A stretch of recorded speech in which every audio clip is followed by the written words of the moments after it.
The Forex 101 modules were designed simply to help folks that had seen products that they had come across that we offer, like you see here on the page, and started trading, and maybe they're a little unfamiliar as to how to trade at all, or maybe what approach they need to take. There's a good chance that maybe they haven't really established themselves as a Forex trader, and that's something that we're just trying to help them do a little bit, make it a little bit easier transition, because there is a lot of opportunity with the software that we do develop, and we want to make sure that not only is it available to people, but that it makes sense. So that's essentially the purpose for the Forex 101 modules. So if you haven't already, you of course can sign up for that registration, and you should be getting emails to these webinars, and we can of course post this in the message, the chat box. So we'll go ahead and shoot that. If you haven't already, if someone just by chance gave you a link to join up from Skype or some other way, we'll go ahead and share that with everybody there. But that's a quick, easy registration, and then you'll be getting those emails. So to kind of review the last module 4 that we did when we jumped into MetaTrader, we started talking about not just orientation of where things are located, but kind of how to set things up and what approach to take. And there's one thing that we notice on a regular basis when we're talking to different traders. We hear a lot of similar things depending upon their progression and how much time they're spending trading and what their background is. And so I'd like to kind of take a step in the direction of kind of the trader mindset a little bit, and talk a little bit from a beginning standpoint of going into trading, some of the things that in my opinion are extremely important to consider. So we'll go over to that real quick. Let's switch this over here. Okay.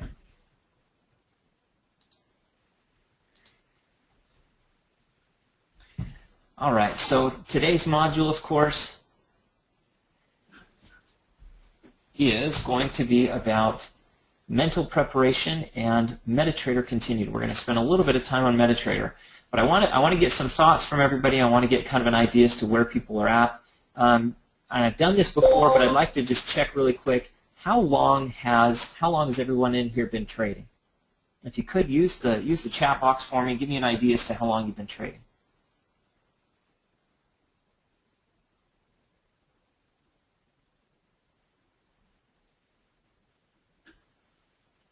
Okay, there we go. Everybody's starting to shoot the answers in there.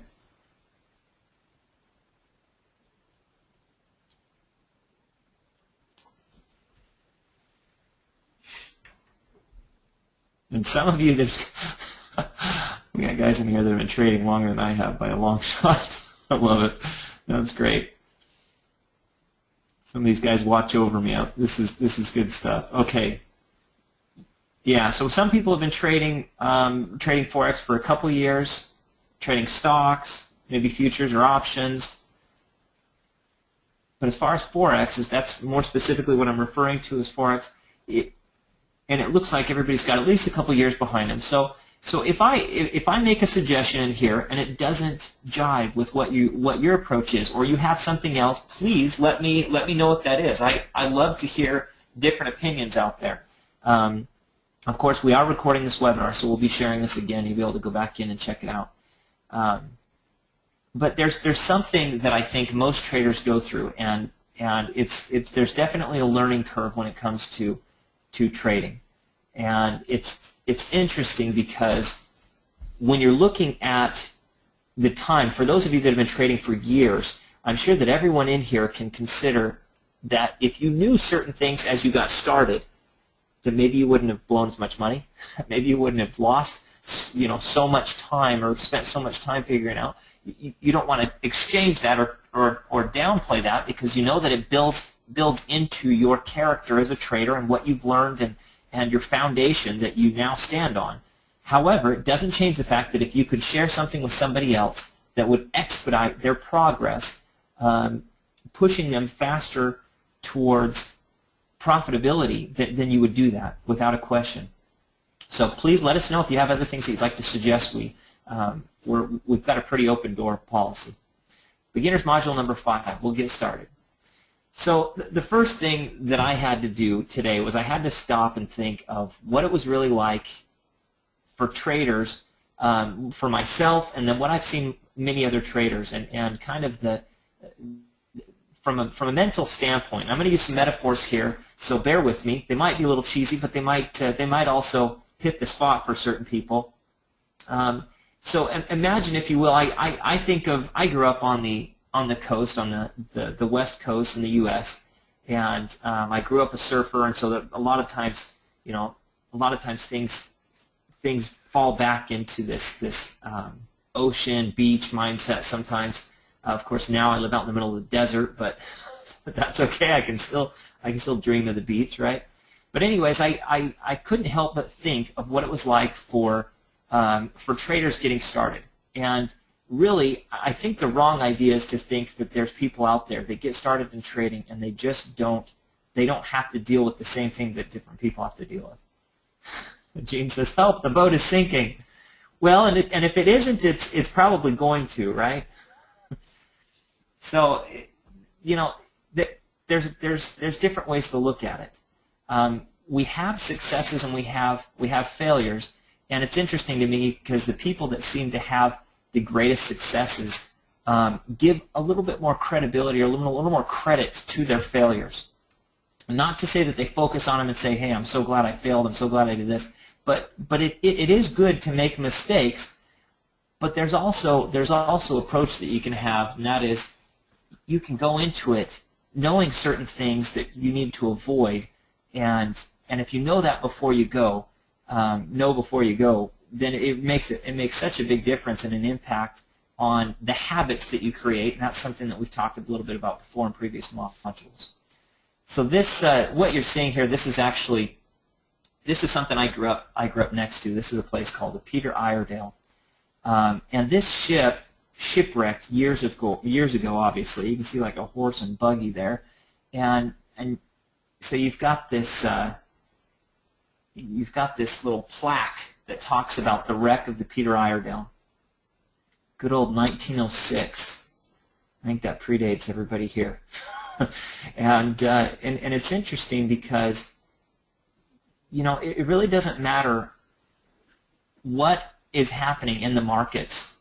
In my opinion, there's certain things that you have to understand, you have to be able to accept about Forex trading, and that is the sooner you come to grips with the fact that there is no exact science to trading. The people that are good at trading, they don't have all the answers. They don't know everything.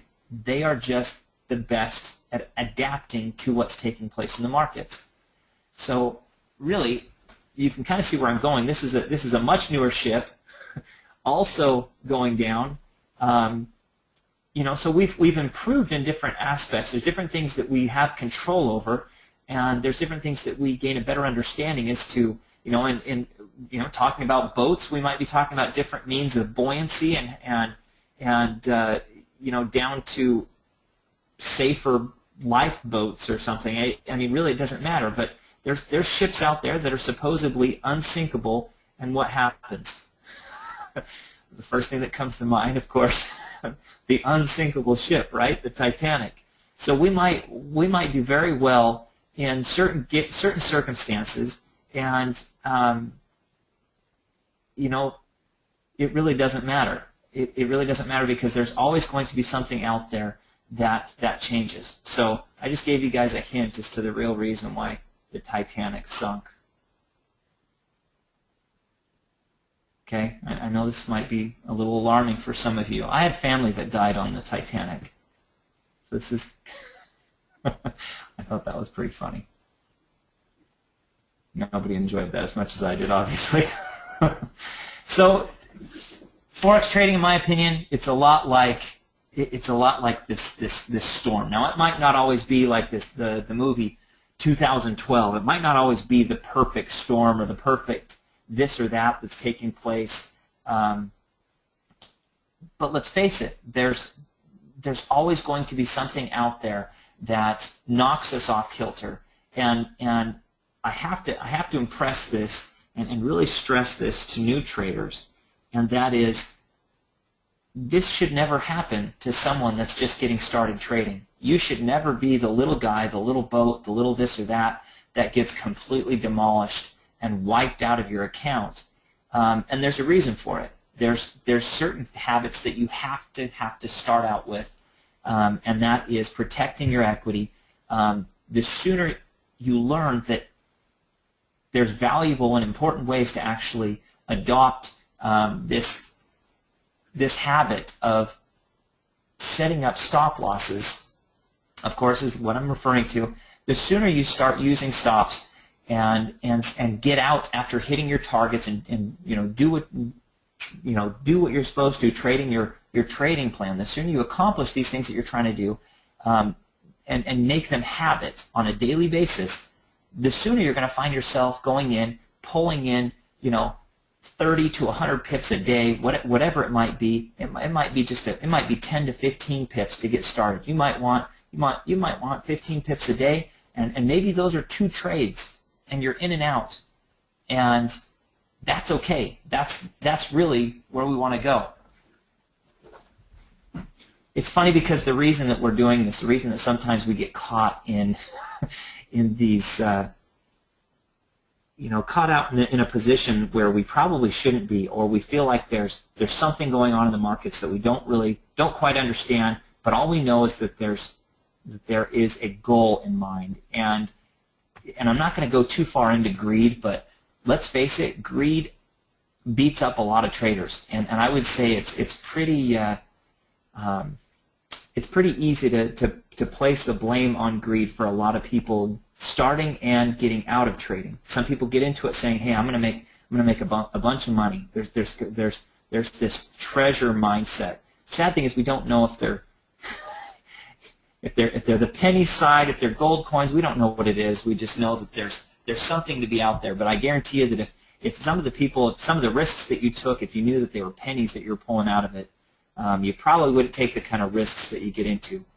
Mike Swanson spends a lot of time talking about risk reward, and something with Momentix, a current product that we're working with, and Momentix it's one of those where really to be successful it just takes a solid risk reward ratio and setting yourself up in a position where your stops are tight and you have enough opportunity to hit targets. And with Momentix we're talking about 4 different targets, right?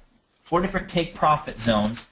So there's nothing wrong starting out trading and taking that first target on a regular basis, and the second it starts swinging back against you, be it whether you're using a trailing stop or whether you're just saying, I'm getting out, I've hit this, I'm moving on. There's nothing wrong with that. Now, getting into a habit of allowing for continued losses and big losses because you felt like, hey, it's going to swing back my way, that's a dangerous practice to get into. So that's the first thing I wanted to establish, was trading is like it's like kind of having whatever your mindset is and whatever you're doing, whatever your goals are. It's like being out in the middle of a humongous ocean. There's so many different variables that could go wrong. It might be something wrong with your trading plan. It might be something wrong with just the news that's about to happen. Maybe something's building, you don't even know about it, you missed it. There's a lot of different things that can change, and on a pretty short notice. So where I'm going with this is you have to be dynamic. You have to trade dynamically, and you have to be dynamic yourself. So anything that you look at as you're getting into trading, you want to consider, you want to ask yourself a question. Is it something that's going to fit what I'm doing right now, or is it something that's going to fit long term and it's going to adapt to whatever I do in the future? My point is, why get into something, why adopt something, why create something as habit if it's not going to last?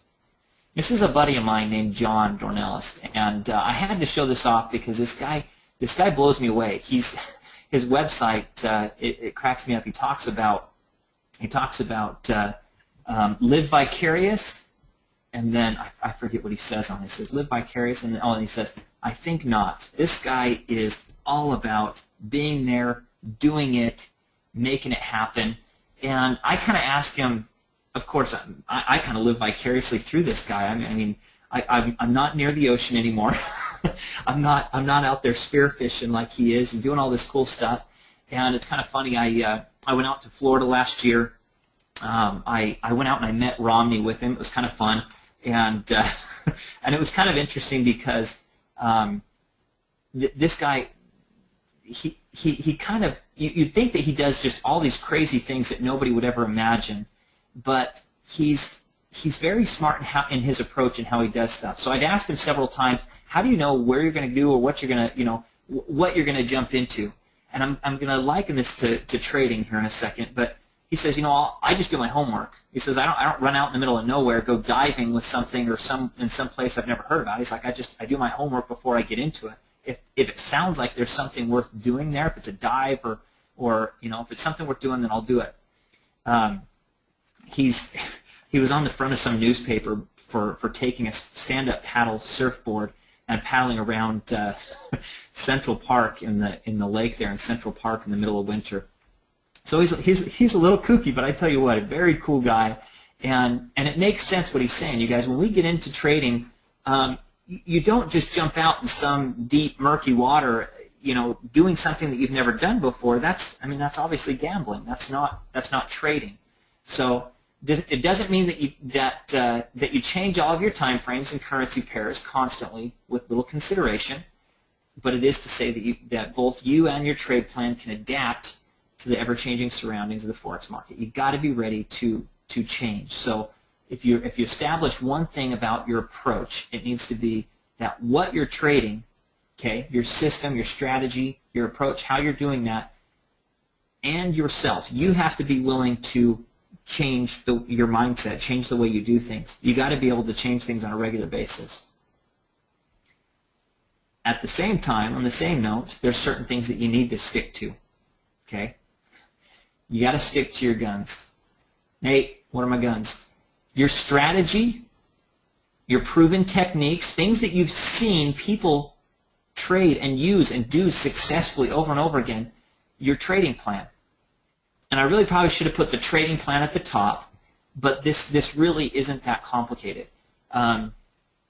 You've heard this 100 times, but if you don't plan ahead, okay, if you don't trade your plan and plan to your trade, you're going to fail. It's not going to happen the way you want it to. And I think there's a lot of surprise out there. We typically, in our nature, we want to find something to point a finger at. We want to blame something for mistakes that we've made. Okay, and that's one of the first things that I have to point out is it's not always that something needs to be blamed. It needs to be if you're essentially keep sticking to your plan. Okay, let's say that you have a daily goal of making. You're just starting. Let's say you've got a daily goal of making 30 pips. Okay, well, when you jump in there and you make your trades, consider it this. Just because you don't hit your 30 pips, it doesn't mean that you're not successful. I mean, some of us have a really hard time with not achieving something.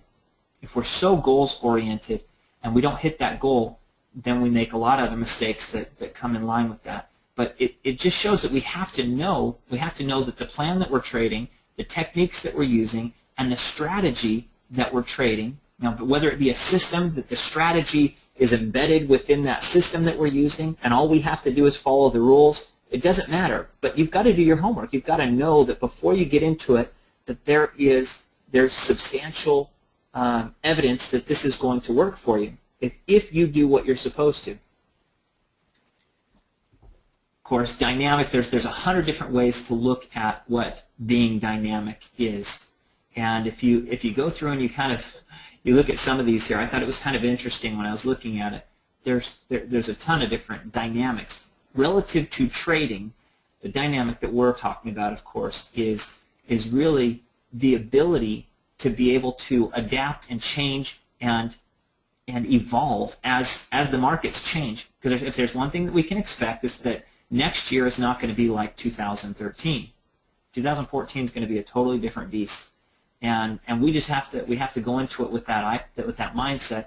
The more dynamic you are, the more likely you're going to survive the Forex markets and achieve that level of success in trading, the profitability where you know what really pushed you to get into trading Forex. This is kind of interesting. Pertaining to or characterized by energy or effective action, vigorously active or forceful, energetic, the dynamic president of the firm. So there's a lot of different definitions of what dynamic is, but bottom line is we have to be able to adapt and change to things. The other side of it is we have to be patient. It's funny because this is something that I won't even claim to have mastered. There's a lot of people that are so good at knowing when not to trade. I have a problem sometimes with getting bored, and if I feel like I've been looking and looking and looking, and in the back of your head you'll have these little triggers that say it's not a good trade. It's not worth it yet. It's not where you want it to be. And sometimes you can actually overcome some of this stuff by using pending orders.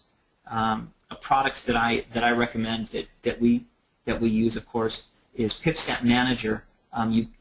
You set it up, you place the lines on the chart, you put things where you want them, you set your stops and targets, and then you don't worry about it. You've invested in that strategy of setting things up. You know, maybe you're following a specific strategy, but you've got the tool in place, you've got things where they need to be. Don't second guess yourself if you're doing something that you know is something that should happen.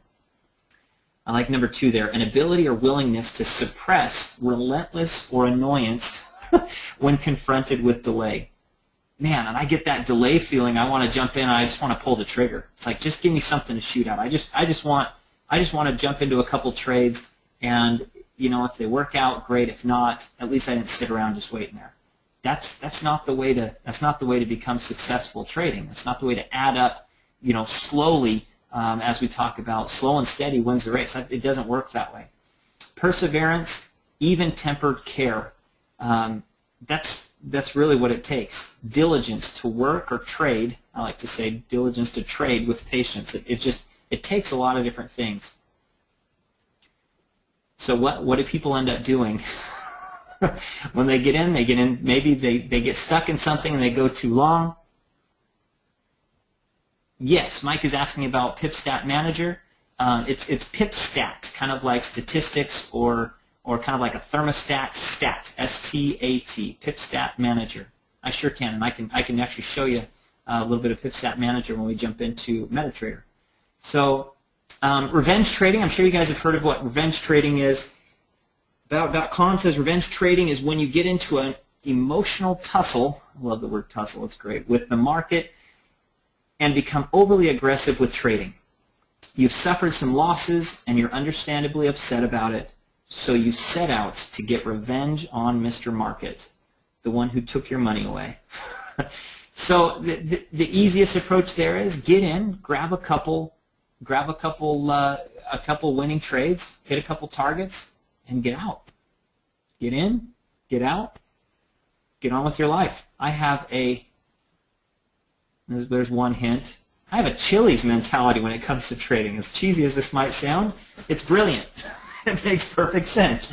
Don't waste too much time in your trades. Get in there, make some money, get out. If it's not quite the money you wanted to make, hey, you were profitable, move forward.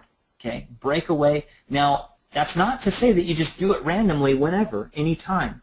The thing you have to consider is you really have to think of different things. You want to know before you go into something. It's not like when you go fishing, unless you're just fishing for the heck of it, you don't care where you're fishing. You go fishing, you find out where the fish are biting. You find out what's going on. Maybe you get into news, or you find out what's taking place in the markets, and if it's something you're comfortable with, then you go to that spot. You do that thing. This is not to say that you don't spend time watching the charts and taking hypothetical trades and demo trades. Okay? I'm not trying to give you the wrong idea. Make hitting a couple targets a daily goal. After you've hit your daily goal, remember that especially for beginners, slow and steady wins the race. So this is really this is what we're talking about in trading. It makes all the difference. It makes all the difference in the world to have everything planned out. Have kind of a calculated approach to your trading and how you're doing it. Over trading happens all the time. People when you're over trading, once again, the revenge trading kicks in, all sorts of different mistakes, and emotionally we need all the confidence that we can get without kind of pushing ourselves in the wrong direction, I guess.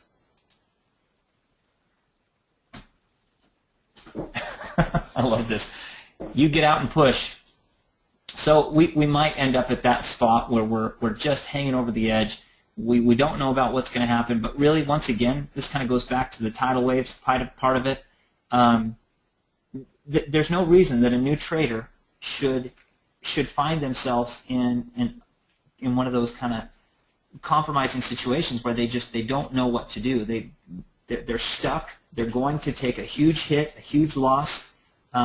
You should be able to line yourself up with a solid stop loss every time you go into a trade. It should be second nature. So it's one of the things, and we'll probably have an entire module just on stop losses, depending upon what we hear back from everybody. Success in trading is achieved when everyone comes together, when everything comes together the way you planned. So it's possible, guys. It's not hard. It is a process, without a question, but without a plan to stick to it, it's easy to end up far from your goals. And I've seen this a lot of times when people, all it takes sometimes is one little move in the wrong direction that you consciously make as far as a decision goes, and then there's no going back. It's been done. You've made it. But by the time you realize where that's taken you, you might be way off from where your goals were. You might be far from where you even started, and that's probably one of the most disheartening and difficult things to overcome, is when you've made certain mistakes and you feel like, hey, there's no coming back from this. I don't understand it, but somehow there's people in Forex that are trading Forex that will go through multiple large accounts that they never even imagined they would have blown or lost, but their perseverance is there. But on the flip side of it, they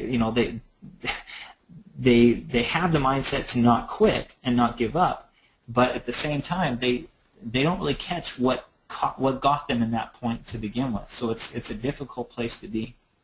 Okay, so we've talked a little bit about different systems. I'm going to show really quickly here. Momentics we were talking a little bit about. I think we showed a little bit of trend entry this last time. Very easy to see trend indicator that shows either a buy or a sell arrow on the charts, where you actually have control as to how often those arrows actually will paint, as they call it, on the MetaTrader chart. And you've got Momentics that gives you just about everything that you could want in the way of signals and opportunities. Not every trade, you guys, is going to be a perfect trade, and that's the first thing to consider. Well, like we said, it doesn't matter how long you've been trading. There's people that have been doing this for years and years and years, and they seem like they always get it right. But that might just be what you're seeing. You might see a webinar, you might see some presentation that they've done, but I guarantee you they have losing trades. Everybody does. PipStat Manager is this guy right here. We'll go in and show a little bit more of PipStat Manager. Currently, right now, we're working on a separate installer, and if my audio gets bad, let me know. It might be a bandwidth issue. But let's do this really quick. I just want to make sure that everybody can still hear me okay.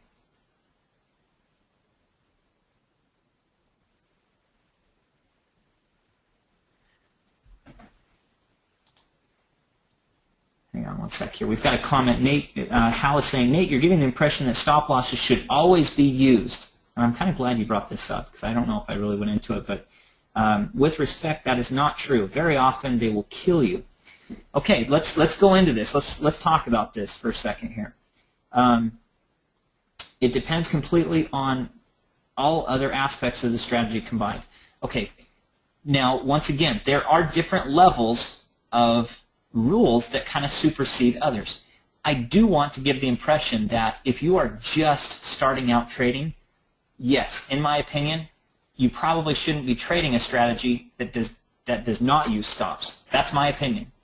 Now, that does not go to say that you always have to trade with a stop. That's not the case. There's several strategies that we teach in the more advanced levels where we go in and we show people there's trades that have a 99% win rate with no stops, and it's very possible. There's certain things that you avoid, like news and things like that, because those are typically the ones that would drop that win rate down into the 70s or maybe even 60s percentages. But realistically, think about it. If you're just getting started, the first habit that I would impress that you pick up is setting yourself stops.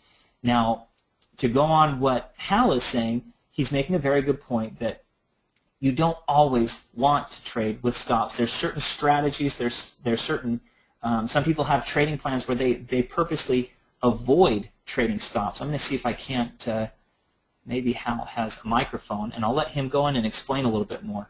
Hal has been trading for years, folks, so it's one thing to consider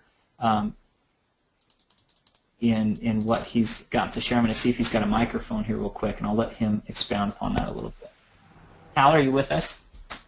Yeah, I'm here. Can you hear me? I sure can. Yes, and so I'd like you to explain a little bit more why, and I'd rather change it up a little bit, get your explanation and your opinion of it. I think I know where you're going, and that's why I wanted to unmute you. Go right ahead. Okay. Well, I don't want to say too much about it, other than just a couple of examples. For example, if you're trading a system and you go into a ranging mode, okay, you're going sideways, up and down and up and down and up and down, consolidating for a while. If you keep setting stops and you keep hitting that stop loss before you hit your profit target, and you don't have, if they're not set at the right levels, you can just keep getting stopped out, stopped out, stopped out, stopped out, stopped out. I mean, it's just like going into a big drawdown in a trend, like a downward spiral. Right. And then there are other situations where, I was involved with this company here, and still a little bit involved in them, that basically it's an options trading strategy company. Okay, and I get emails from all the time, and they're repetitive, but they're basically titled in big bold letters, "Stop using stop losses." Okay, and they're, of course, what they're talking about is using options. So if you go long, if you take a long position, for example, instead of setting a stop, you buy a put on the position. So now I realize this is a beginner class that you're doing here. Yeah. And I do understand that, but I just wanted to make that point that there are certain strategies that you better make sure your strategy is consistent with always setting a stop level, and you better know that, like you said, do your homework and know just how much room you're going to need, so that you don't get stopped out too large a percentage of the time, because that can hurt you just as much as not having any stop at all in certain situations. That's my only point. No, and it's an excellent point. I'm glad that you brought it up, because it obviously opens up some different things. I remember there's several other traders that we've rubbed shoulders with over the years, and a couple of them specifically that I can think of off the top of my head swear by it. That's really their approach. Now, I will say that after someone's got some experience as to what they're looking for, and like Hal was saying, if you've got that kind of idea as to what you're getting into, it might be at the very core of your strategy that if you're trading with stop losses, you're going to find yourself setting little stop losses and just getting caught in the same in the same kind of backwards pattern where you're just losing pips, and you don't want to do that depending upon your strategy. Once again, thank you, Hal, by the way, for bringing that up, because it makes a really good point. Thank you. Okay. So consider this. There's another way to approach that for people that are trying to create that habit of setting stop losses. Consider that even in some of these sideways markets where he's talking about it ranging, ranging meaning that it's shooting up so many pips and then down so many pips, and then it's kind of found a channel that it just stays within. And when something's ranging, oftentimes also going into what they call consolidation, when it hits that consolidation, the markets, there's not a whole lot of volatility, and for some people that's great, because they look at it and they say, okay, well, it's consolidating. It's probably during this time frame, or during this certain amount of time, it's going to consolidate and it's going to stay within that channel or that time.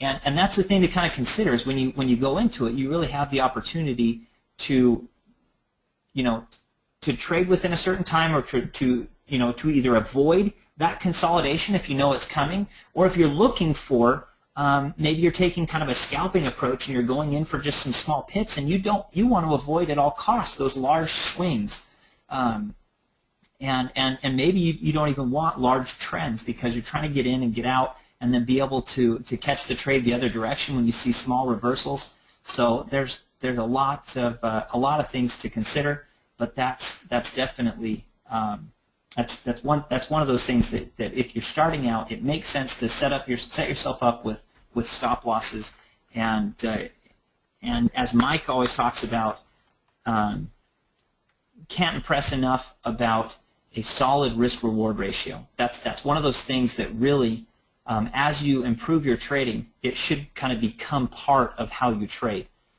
You should always be looking to minimize your exposure in the markets so that you don't leave yourself in a bad position on a regular basis. When you take some trades, sometimes you kind of step out on a limb a little bit, but more often than not, when you're starting, it's kind of that slow, steady improvement. And as you get more chart time and you get more understanding as to what any given currency pair, what their personality, so to speak, is like, then you'll kind of know if it's something that you want to get into or not.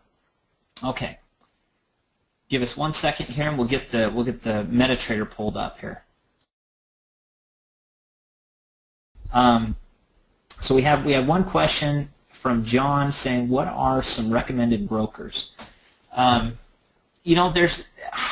had different experiences with different brokers. Depending upon where you're located, I think that tends to be the largest either deterrent or or determining factor as to who you're going to trade with. Out of curiosity, John, whereabouts are you located? That's going to make a difference as to where my recommendation is. I'll give you a second here to answer.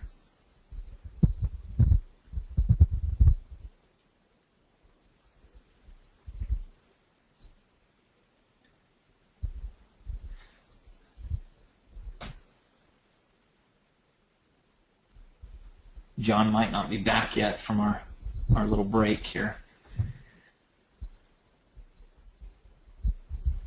Let me answer the question both ways, just in case. So depending upon, once again, where you're located, if you're located within the U.S., my recommendation is that really if you feel more comfortable trading with a larger institution, something very well established, there's some people that, depending upon, as ridiculous as this sounds, your age, your experience with banks and different and maybe brokerages and things like that, you might have kind of a different opinion as to what's a safe place to put your money or not.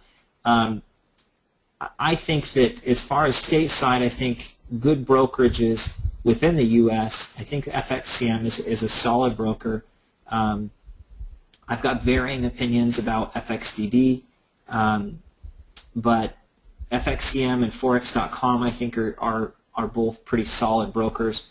In my own opinion, I haven't seen the opportunity as much, and I'm of course in the States. I'm in southern Utah. My own opinion, I think that FinFX, which of course is a broker in Finland, FinFX has overall been the best. Now, in 4 years from now, that might change. That might be different. One of the reasons that I really kind of feel that way is, for one, currently right now FinFX accepts U.S. clients, which is huge because all of a sudden it opens up the leverage side of things. I'm able to trade with 200 to 1 leverage. I can also trade on a micro account with 300 to 1. So it's one of those, and I shouldn't say that. They give certain permissions depending upon your experience and how long you've been trading. If you're getting started, it'll probably be 100 to 1 on an ECN account or an account that's even larger than, say, $1,000 on a live account. On anything less than $1,000, they typically will allow 200 to 1 leverage. So I don't know if John is back, but if you could let us know, John, where you're from. But so hopefully that gives you a little bit of an idea as far as my recommendation. Really, it's a lot of it's going to depend upon where you're located. FinFX has been awesome when it comes to spreads. So the difference between, of course, what you're trying to get in at and what they're going to actually charge you to make any given trade. They have what we would call tight spreads. There's also the execution is very good. So when you're placing that trade, the amount of time it takes to actually fulfill that trade and have your order placed. Of course, you're jumping into the market, and your broker is actually, taking your request and having to fulfill that. So they do an excellent job with that. But it's a good question. There's a lot of different brokers out there that we like. We also like, if you're outside of the U.S., we also like Pepperstone. They've been a really good broker. If you're looking for something on an account where you just want to play with it, you want to go kind of crazy, there's XNES, and I think it's FX Glory or whatever. I have to ask Kenny. He trades that one. But there's leverages that get up into 1, 2, even 3,000 to 1 leverage on smaller accounts. They let you really go crazy sometimes. So I don't trade with those, but I do like a couple hundred or 300 to 1. Like I say, 200 to 1 leverage on an account less than $1,000 is great. So, anyways, hopefully that answers your question there. But you can see in our members area at the bottom of the downloads page, there's actually a link that you can get to open an account with FinFX. So that's probably overall for everybody. That seemed to have been the best overall broker that we've had, and I'd say it's a pretty significant difference between them and other brokers. Okay, I wanted to answer Mike a little bit more about PipStat Manager. That's something that we can connect as well after the fact. After today's webinar, we can go into a little bit more detail and kind of set you up and show you how PipStat Manager works. It coincides and it actually works with PipStat. PipStat, of course, being the tool, and I'll actually go into it here. We'll pull up a FinFX platform for MetaTrader and give you kind of an idea. Now, starting out with PipStat, let's see, and I don't have PipStat Manager on this one yet. I think where I left off last week was just pulling in a couple different products here to kind of give you a run through and an idea. Once again, just a quick review. Most of your controls are going to be up top. You have your market watch, you have your navigator, you have your terminal. If someone's going into strategy testing, you of course you can even bring that into it here below the terminal. And they're modular, of course, guys. So you can put them just about wherever you want to while you're testing or doing things. More often than not, people will keep things in this kind of a configuration: market watch, navigator, and terminal. So that's hopefully that gives you kind of an idea as to what you're looking at. Now, once again, my opinion of trading doesn't matter if you're on your home PC or if you're trading off of a VPS, which is a virtual private server where you have all of your trading systems and platforms.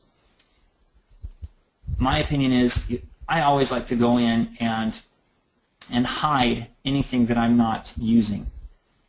Just because your computer, your system is having to recognize all of these ticks, everything that's happening. You see the color changing.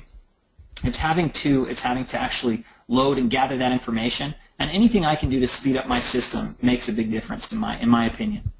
Okay, so what I've done is I've hit hide all, which is just right-clicking in the Market Watch box and then going down to hide all, and that's what I've done. If you hit show all, of course, they all come back. So if you want to go back in and grab a different currency pair, you can do that as well. I'm just going to hit hide all so that the other ones that I'm not using aren't slowing me down.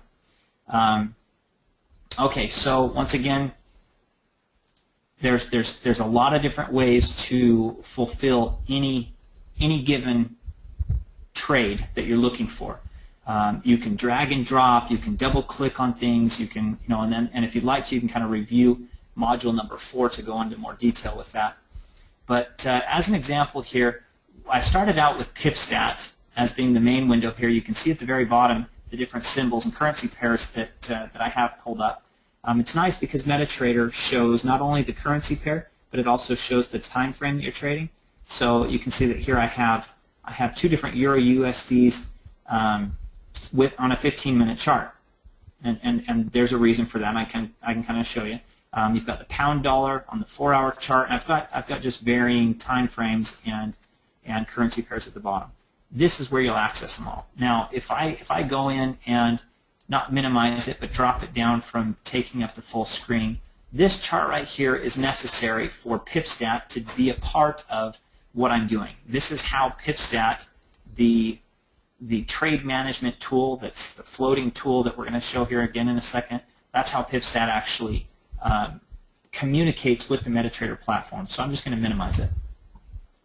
So you can see the other currency pairs down here, and you can see some of these guys right here that are these other charts that are pulled up, the dollar yen, the pound dollar, and they're going to come in like this. You're going to have everything from the grid on them to all sorts of stuff that you may or may not even be interested in watching. Different volume indexes, different maybe moving averages, things like that. It's all up to you. I have the opinion that I've seen so many charts with so much garbage on them that I look at some of these charts and think, man, how do they differentiate what they're looking at sometimes? So I like to clean things up a little bit and stick with just certain things that I'm actually trading with at any given time. For right now, I'm going to go ahead and I'm going to minimize those guys. But it's nice being able to use, to be able to tile things, set things up a certain way.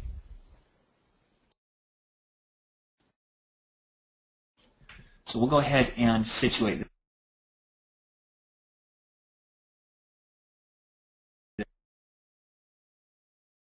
Okay, small review really quick about trend entry.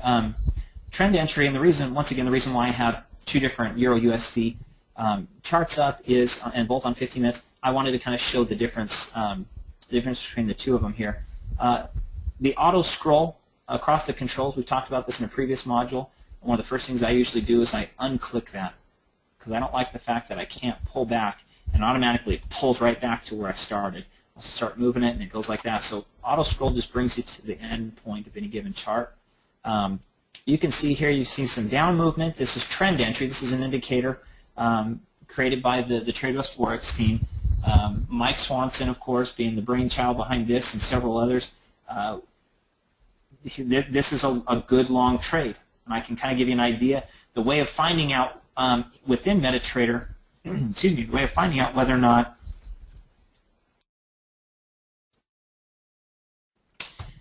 what your settings are on any given indicator is you can right-click on the chart, you can go to Indicators List, and then you can click on it and you can hit Edit.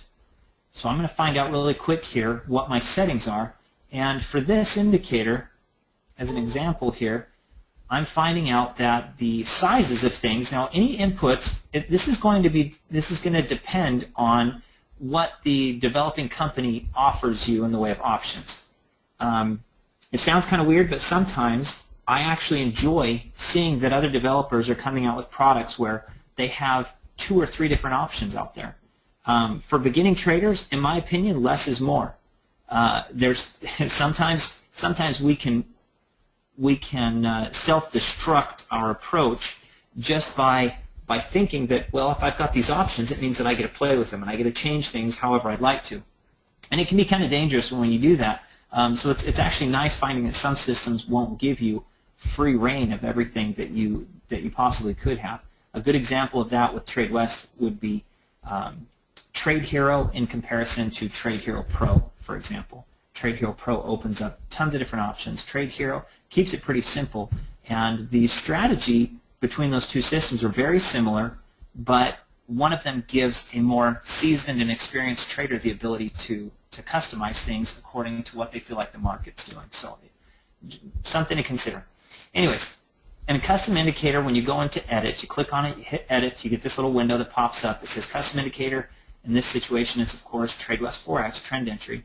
You've got the opportunity to change your frequency of trades. We've got a question here by Kai. It says, is PipStat a standalone product that can be purchased separately? Yes, Kai, it is a standalone product. You may have seen it accompany other promotions or other products in the past. Excuse me. But it is a product in and of itself. It's nice because, ironically, the beta team really pushed for making PipStat coincide and actually work with another product called MTIC that I was showing you earlier. So now those actually communicate, and PipStat will pick up the stops and targets from that strategy and that custom indicator. So I can show you a little bit more of that in just a minute here. So it gives you some information up top. It says enter a value between 1 and 5, and then info number 2 line says the higher the number, the more trading. Okay, the more it's going to trade. So in this situation, you see trade frequency is set at 3. So 3 is kind of it's a little more than halfway, I guess, in that sense, because you can go up to 5, and then the buy arrow size is 2. Instead of editing this one, because I'm going to keep that the way it is, I'm going to show you how you can go in with this indicator and actually add to it. So once again, I mentioned there's several different ways to bring things up and pull things into a chart or set them up on a chart. So I'm just going to show you kind of real quick here. With trend entry, you can always grab it from the navigator box, left click on it, and drag it over to any given chart. So in this situation, I'm pulling it up to this Euro US 15-minute chart that already has a trade frequency 3 and a buy arrow size and sell arrow size as 2. So what I just pulled up obviously is default on that other one. Okay, it says allow trade alerts, true. That means that I'm going to get a little alert when something pops up. When an arrow pops up, it's going to say, hey, you've got a trade here. So that's kind of one approach to it. Trade frequency, I'm going to change this a little bit. I'm going to say I want it to be less frequent. I want to go to a 2. But I want to enlarge the size of that arrow. So I'm going to go to a 4. So the trade frequency is going to be less often, so I want it to be a little more particular in when it shows me an arrow, and I'm going to go up in the arrow size. And I don't want to spend too much time on trend entry, but hopefully this is going to make sense. So trade frequency dropped, the arrow size went up, and look at that. There's actually 2 arrows. An arrow popped up right over the top of it. There's 2 arrows there, and it's the same size. What you've got down below here is a noise filter, so you can tell that things are happening when it pops out of this kind of mean area here, and it extends past that. So when you've got some activity, something's happening there. So let's go back a little bit more here. There's another signal there. And sometimes you might not see as many. See, there's a great move down. Here's a great move up. A little gap there. Little move down. There's a stronger move. So see the difference in size arrows? So that's one thing that you can do. And there's of course there's a huge gap. There's a big gap there, but you can see some differences in moves. Now this one, people sometimes, you might pick the smaller arrow and say, hey, I'm going to get in, And then when you see this, that just gives you that much more confidence that you probably want to hold on to that trade. And look what you could have done. You could have taken that trade. If you got in at the earlier trade, you could have made several pips before you actually hit this down arrow, and that maybe this is your clue to get out. So some people will trade it like that. They feel like, I don't know how long it's going to sustain this upward trend. You see an opposing arrow or signal, and you get out. So hopefully that gives you guys kind of an idea as to one of the indicators that we've got. Now, a lot of people I've noticed will use that indicator with our latest and greatest Momentics. So a lot of people will get into Momentics, and they like to see what trend entry would do in comparison. So they'll put them up on the same actual chart here. So here's kind of an example here. So you see a little bit of movement. This one didn't hit its target profit, and this goes to show you guys that the system, the way it is, not every time is it going to be perfectly accurate in what it tells you. So that's part of the reason why we've put together these trainings for Momentics. And Mike Swanson himself goes in, and he's now doing a trading room where he goes in and he trades Momentics live, and you have that opportunity to go in and watch those trades live. But this is a great little system. We were talking before about risk-reward ratio and how it's a big focus for TradeWest and what we recommend. And that is, there's several reasons for that.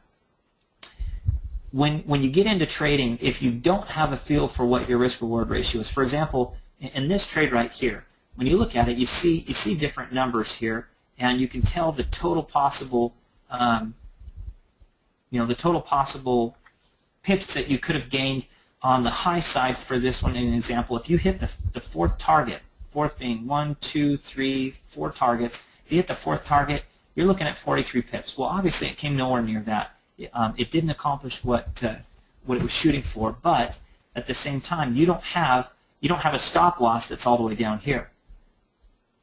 In comparison, you've got this kind of a risk-reward ratio. It's just not a whole lot. It's not overexposing yourself. And this guy here, you probably did okay. You could have caught as many as 22 pips on that trade. On this one, you're looking at 43. But obviously, you hit that. For someone that held on to it even longer because they saw the kind of movement, they could have taken it all the way up to the top, or they could have seen the second box, kind of like we were talking with trend entry, and they could have stayed in it for a little bit more. So you could have, combining those two together, you could have been right around 80 pips. And then right now you're looking at another trade that's starting to, it looks like you're seeing maybe a reversal here, but you're seeing it jump into it, and it's actively showing your risk reward. It's showing how many pips you can get and how many. So it's already achieved that first target. If you see this drop down here on this candlestick, this wick, this tail down here, you can see that it actually has already hit 8 pips. If you had jumped in and gotten out of that with that trade, you've already got a winner. So some things to consider. This is, of course, Momentics. If I were to show back the product and what this is, Momentics is this guy down here.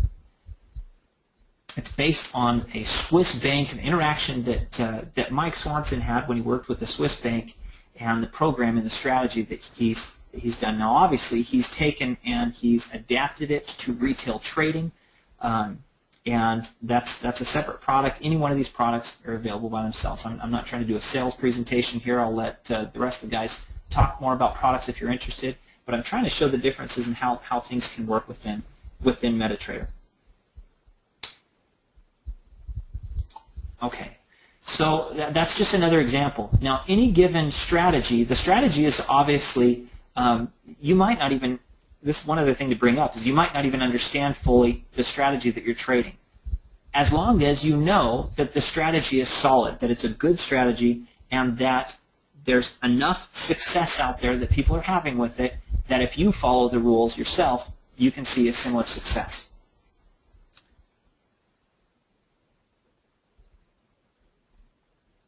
Okay, so accuracy of Momentics. Now, I've got Kai asking a question about Momentics and the accuracy and how it works. So, for example, Momentics, we at first we had the first version of Momentics was very, and I should say the first. It was actually before what most of the beta team had. There wasn't as much opportunity, and we had to make a very difficult decision. Mike had to decide, okay, do we offer more opportunities, or do we keep it very seldom to where people are just searching through all the charts trying to find those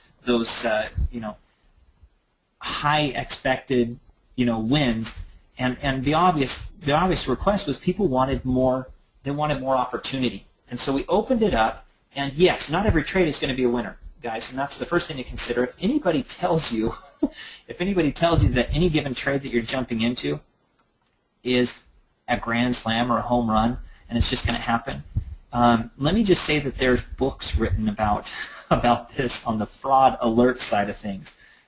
There's things that not only you want to be aware of, but there's certain red flags that you should kind of become accustomed to avoiding. When people say certain things about win rates, 99% win rate, and trading with stop loss, I'm sorry, but as far as I know, that's pretty close to impossible. If someone says that it's winning 99% of the time and it's using a stop loss, a somewhat tight stop loss, then they're full of it. They're very likely leading you astray. They're trying to get your money.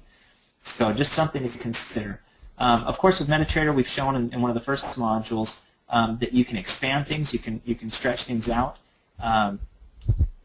But once again, as far as your win rate, as far as accuracy, that's going to depend upon what you have going. Now, different people, I've noticed a lot of different traders will use different news indicators and different things to actually show you when to get into trades and when not to get into trades. There's some people that really like trading the news. Mike was giving some examples this last trading room about trading the news, and it's kind of funny because he told me beforehand what he was going to do, and he did it to kind of prove a point. It makes a big difference, in my opinion. I would on the beginning side for everyone that's just getting started, I highly recommend that anyone that's just getting started trading, I highly recommend that you avoid the news. If there's a high level, high impact news event, then I would strongly recommend that you avoid that. Okay. Kester Kopal is saying, how do you enter the trade? Good question. Okay, so there's a couple different ways to jump into a trade. For example, let's say at this point that we saw this Momentix trade.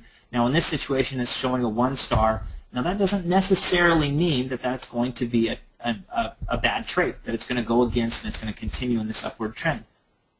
In my opinion, I avoid 1-star trades. I sometimes avoid 2 stars. Obviously, this wasn't an amazing trade and it was 5. So you kind of have to look at it. Statistically, Momentix is a combination of 2 things. It's a combination of picking out momentum in the market and using statistics to kind of back things up. That's where Momentix came from. So for this particular system, let's say that we were going to jump into this trade. So if we wanted to place a trade, there's a couple different ways you can do it. You can right-click on the chart and you can say New Order. You can actually go to the actual currency pair and you can double-click on the currency pair and this little window pop up and you can sell or buy. You can determine what your lot size is going to be, okay? And then you can hit sell or buy. Now, the way that I'm going to recommend is I'm going to show PipStat.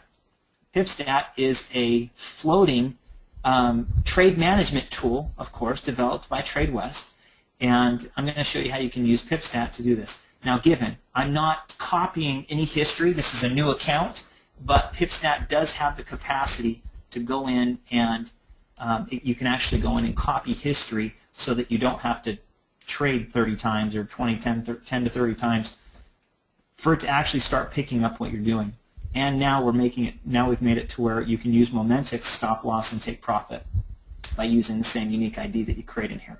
So that's something we can go into at another time, or I can direct you to Mike Swanson's demonstrations of how PipStat works. Okay, so in this case, I'm going to show you kind of how to use PipStat. Now, PipStat it expands, of course. It also, if you click on something else, it kind of disappears, which is nice. Now you can change, one of the things that I would say is you can change the transparency of it, or opacity, depending upon how you look at it.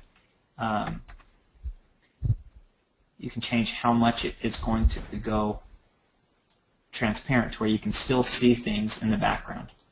So if I've got a small chart open and maybe I only have an 11-inch computer monitor, I don't know, you can still see what's going on in the background with your chart and your indicator, but then you click on it once it pops up.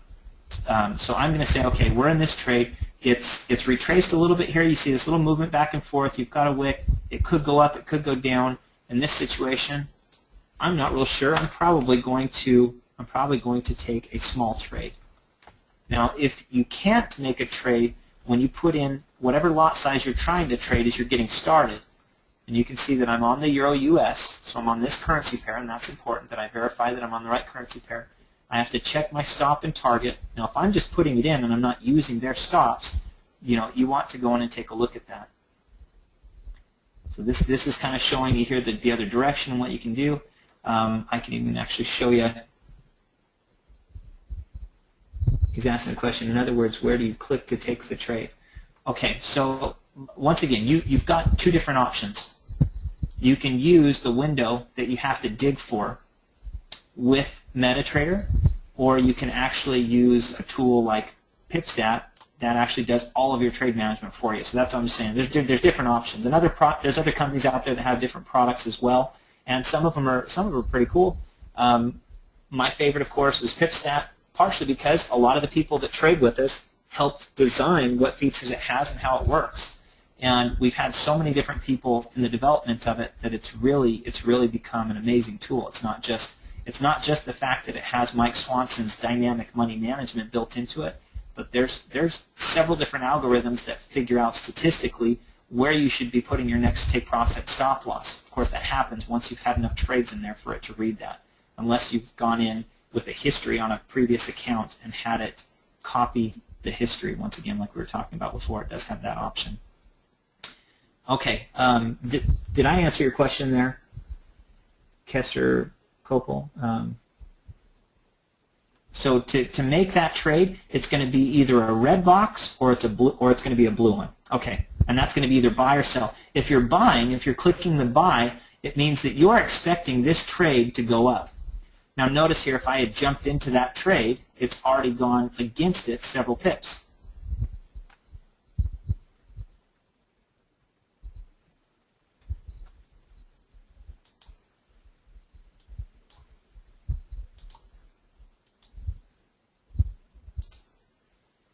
And I probably have to actually restart it. It's a very good observation.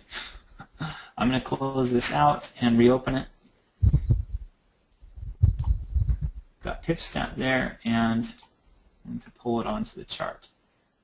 Go through inputs, auto update, and it might actually go through an update process here, and that's possibly what I need to do.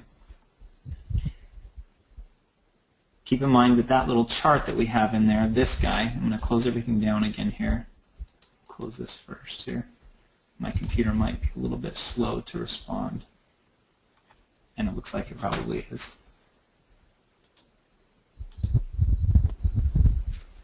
I'll close off some of these guys. Like I say, I have 6 gigs of RAM, but I do have several different programs running in the background here that I probably ought to shut down. But it's one of those, as you get trading, you'll probably find that you want your computer capable of your A game. You don't want to get stuck in some kind of a trade that you can't control or you have some kind of an issue with. Let's pull up, let's see here. We're on Euro-US. I'm just going to go like this. You can also double click. Whoops.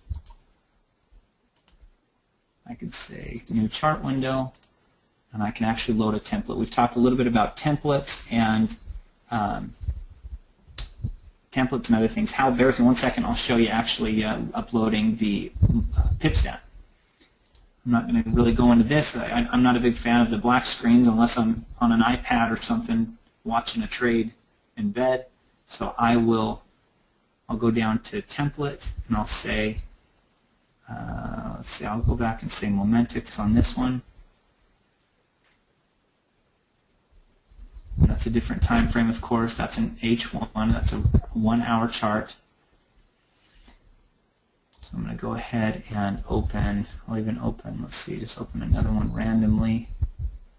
Open another chart window. I'm going to right-click on it, load another template for PipStat. So once again, this is the PipStat window that we just want to minimize. Removing PipStat, the red label stays on the chart. Okay. So the other thing to consider, you guys, right now, that for anyone starting out trading, in my own opinion, the majority of my trade mistakes have been on Friday. Now, I don't know how many of you guys enjoy Fridays. Some people love setting themselves up for a crazy gap win over the weekend. Sometimes, you tend to find a lot of gaps over the weekend and starting up the next session after the weekend. I personally, I don't really like trading Fridays because the day for us ends a little bit early, and the brokers, things tend to consolidate a lot of times. You don't see the same kind of movement. Whereas Mondays, in my opinion, the best days for trading. If I had to pick one day, it would probably be Wednesday. But Monday, Tuesday, Wednesday, Thursday, plenty of time to trade. I prefer to steer clear of. I prefer to steer clear of actually of Fridays.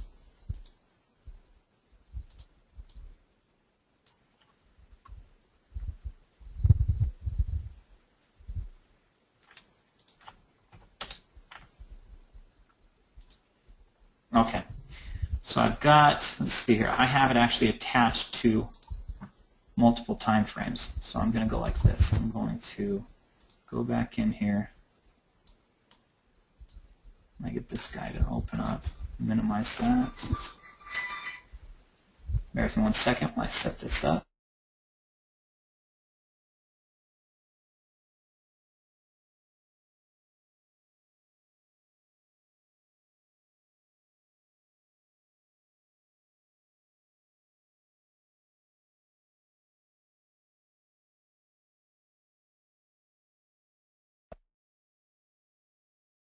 Okay. So we need to make sure that we've got it attached to just one. Before I had it attached to more than one time frame. And you can probably tell typically come in here removed.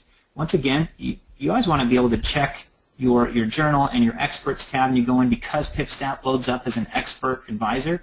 You can go in and you can actually see when something's brought on, when it's removed, when it's set up. Okay.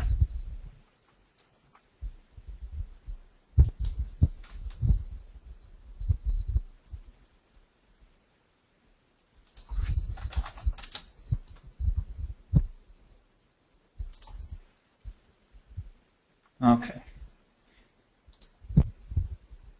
So once again, we want to make sure that when you set it up that you only have one of these set up for one time. So if I clear this out and I have just one chart, another thing to do is if your computer's dragging, it's kind of going slow setting things up, you can reopen your platform, and it sounds ridiculous, but that's been one of the it's been one of the biggest fix-all and cure-alls for systems is for people to actually just simply shut down their platform and then go back into it.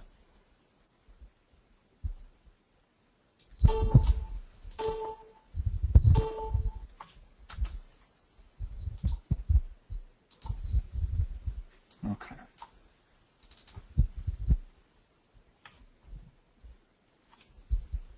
As you can see, my computer's thinking here, so bear with me just 1 second here.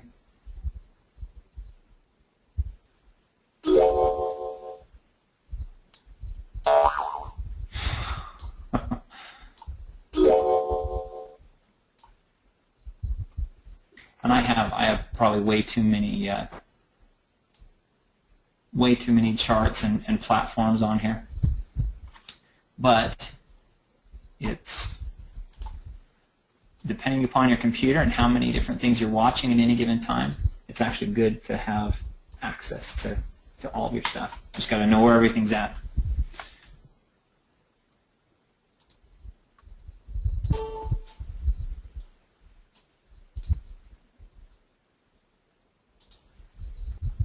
My computer's freezing here a bit. Bear with me 1 second.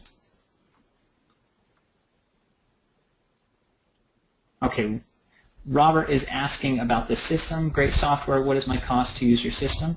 I'm probably one of the people, I guess, to talk to about that. For PipStat, and depending upon what you're looking at, we can give you a little bit better orientation as to the different products and what they're what they're used for, what you can kind of expect out of them.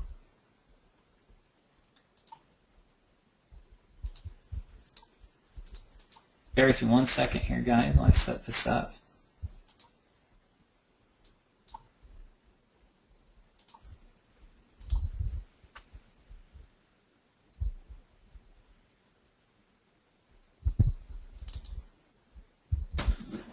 I didn't realize I was so far past time here.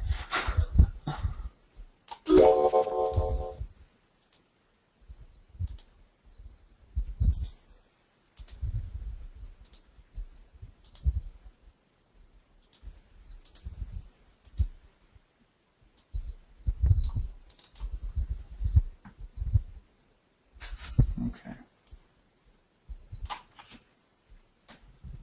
Let's see what we've got here. Okay, so if I close a couple of these, it might make a little bit better sense. I'm not trying to have too much open.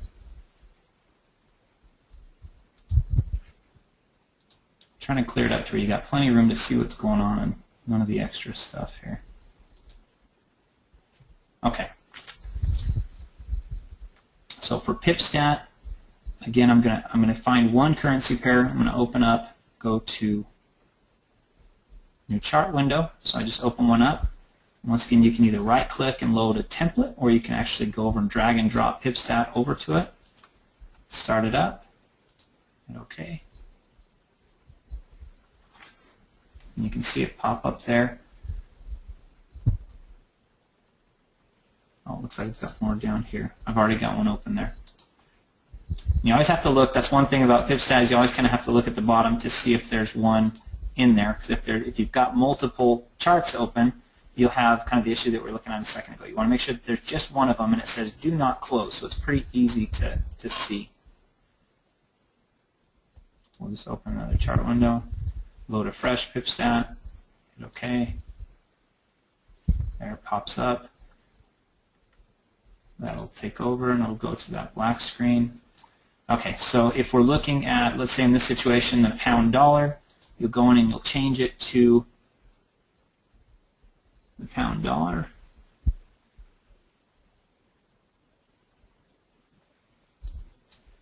Of course, it's the top one there. You'll see it populate the information there. So you've got your live feed. You can see it ticking there. You can always hit, of course, hide all. You can go to a tick chart. You can see the market. You can see your numbers as they change there. And the nice thing, another nice thing about it is it also shows you your spread. Okay, so we had, oh, here I am using this, and I'm so sorry, you guys. I had my screen paused there as I pulled it up. So you're not the only one that didn't see it. Sorry about that, guys. I apologize. I'm not as fluent in the language of MetaTrader as Mike Swanson, of course, so I had you pause there by accident. Okay, so all I was showing was I pulled up a new PipStat. I grabbed the currency pair. I selected it, and then you can see it populate. You can see the actual numbers pop up here. So I'm going to, and once again, here's another good example. Depending upon which one you're looking at, now this is not, that's of course if I wanted to take this trade, if I wanted to take a trade here, let's say I was going off the second arrow here on trend entry, what do I have to do, you guys? What do I have to do to make this trade with PipStat? I'm just going to quiz you real quick here.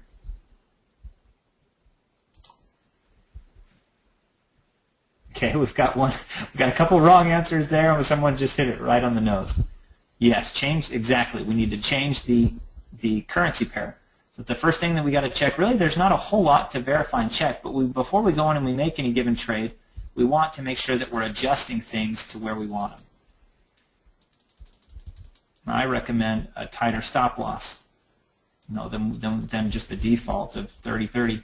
Of course, if we were going to, now this is, we'd have to change that to the pound yen because that's what the currency pair is. But but just minimizing that guy and enlarging this one, making a focus of the pound dollar. Now you can see this is the one that it's actually set to, and you can open new PipStats. If you want to open another PipStat, say, hey, give me another PipStat. I'm going to watch both of these guys. You can have a PipStat over here, of course, and you can have one over there. We'll drop it down and say, okay, pound yen, also known as the beast. Pull that guy up, and you've got access to both of these. So two different PipStats, but they're relative to the currency pair, the symbol that they have on them. Okay, so hopefully that gives you kind of an idea. To place a trade, obviously you just pull the trigger. If in this situation, if we're looking at this was a we kind of missed our opportunity on this trade at the tail end of it there. You could have seen an 89 pip move. Would have been very nice if we were paying attention to it. Once again, not every trade is going to be a winner. If you held on to this one too long, you came right there from on this trade, on the pound dollar, you came within like a pip of hitting, 2 pips of hitting that fourth target. If you got greedy and said, I'm going to stick it out, you could have missed 93 pips. You could have missed a lot. But look how it went against you. But anyways, it's the movements there, the opportunities there. You could have seen on this one as many as 24.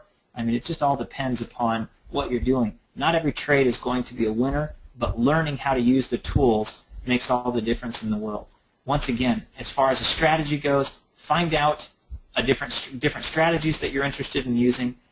Verify that they're worthwhile and that they're worth using, and then stick to your guns. Stick to what you've learned within those strategies to actually do things that make sense. Robert's saying, please email me your answer. I have to leave. Okay, great software. What is my cost to use your system? Okay, let me answer real quick. For PipStat, we have a promo right now for $9.97. Trend entry, I believe, is $4.97 as far as those systems. MTIC was $19.97 recently. That system is actually $19.97. Hopefully that gives you guys kind of an idea as to where things are at. We do have bundle offers and different things like that, but we will grab your emails. Anybody interested in catching up with our next module, we'll talk a little bit more about systems and how they work and kind of how to push yourself in the direction that's going to make sense for you and what you're looking to do with your trading plan. I've gone well over time, and I very much appreciate everybody's patience. We'll go into another module and show you guys a little bit more, and we will talk. When I say $9.97, I'm referring to $1,000. $19.97, I'm referring to almost just under $2,000. We do payment plans and things like that, and of course we have a refund policy. So if someone jumps into a system and they don't figure it out, or for whatever reason they can't make it as successful as they've seen, then we have a refund policy. Depending upon the product, it's either 30 to 60 days. Guys, thank you so much for the time today. I appreciate it, and look forward to the next module that we put together on the beginner side. We'll talk a little bit more, and we'll get emails, and we'll reach out to you guys if you'd like to. Just let us know that that's something you'd like us to do. Thanks so much. We'll talk to you guys later.